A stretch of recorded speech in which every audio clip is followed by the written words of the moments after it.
It was a typical evening at Essence of Gristle, Doug's fine dining restaurant that celebrated the best and strangest of his culinary creations.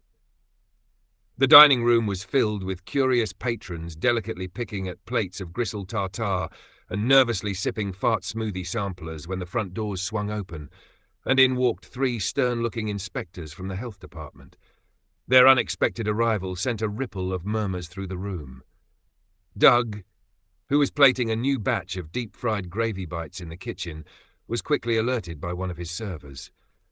He wiped his hands on his apron and walked out to meet the inspectors, putting on his best executive chef smile. Doug had expected scrutiny ever since Essence of Gristle had opened, but he was unfazed. After all, he was passionate about his food and confident it was prepared to the highest standards. Well, his standards. The lead inspector, a tall woman named Carla with an unyielding stare, flashed her badge. "Mr. McGillicuddy, we're here to conduct a routine health inspection." "Welcome to Essence of Gristle," Doug said, throwing his arms open. "I'd be happy to give you a tour of the kitchen. You'll see, every gristle chunk and fart smoothie is prepared with the utmost care." The inspectors exchanged glances, looking slightly skeptical. They started with a walkthrough of the dining room, where diners were trying to pretend they weren't watching the inspection unfold. The faint smell of Doug's fart smoothie flight, a lingering bouquet of cabbage and beans, permeated the air, causing Carla to wrinkle her nose. "Do you always serve dishes with this aroma?" she asked. "Only the finest in aromatic dining," Doug replied cheerfully. "My fart smoothies are crafted with a delicate balance of natural gases, 100% organic." The inspectors, maintaining their professionalism, moved to the kitchen. Carla pulled out a thermometer, inspecting every ingredient and equipment surface with meticulous detail. Her eyebrow raised as she observed trays of gristle laid out in neat rows, each piece marinated in Doug's secret blend of spices. "These gristle chunks, are they intended to be served raw?" she asked, visibly puzzled. "Absolutely," Doug said, nodding enthusiastically. "It's the chew factor that my customers love. Gristle tartare is all about appreciating texture." The second inspector, Tom, opened the refrigerator to find shelves packed with gravy in various states, liquid, solid, and what could only be described as deep-fry ready. He gave Doug a look. "Are these gravy containers stored according to proper temperature regulations?" Doug beamed. "I like to keep them at a special temperature range that preserves their essence, between solid and liquid, where the magic happens." The inspectors exchanged wary glances.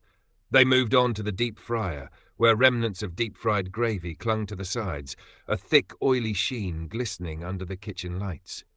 Carla made a note on her clipboard and continued to the smoothie station. The blender was loaded with a fresh batch of fart smoothie ingredients, a mixture of broccoli, beans, and garlic, creating a potent, almost toxic scent. "Is this food safe?" Carla asked, her voice barely masking her horror. "Absolutely," Doug declared proudly. "Every ingredient is carefully chosen for its natural digestive effects. It's not just a smoothie, it's a full-body experience." As the inspection continued, Doug noticed diners starting to leave, some with napkins held over their noses. Undeterred, he handed the inspectors some of his signature dishes to enhance the experience. "Try this deep-fried gravy nugget," he urged, "and if you're brave enough, there's a shot of thunderclap surprise waiting at the smoothie station." To Doug's surprise, Carla accepted a small gravy nugget. She took a tentative bite, her face contorting as she chewed through the greasy exterior.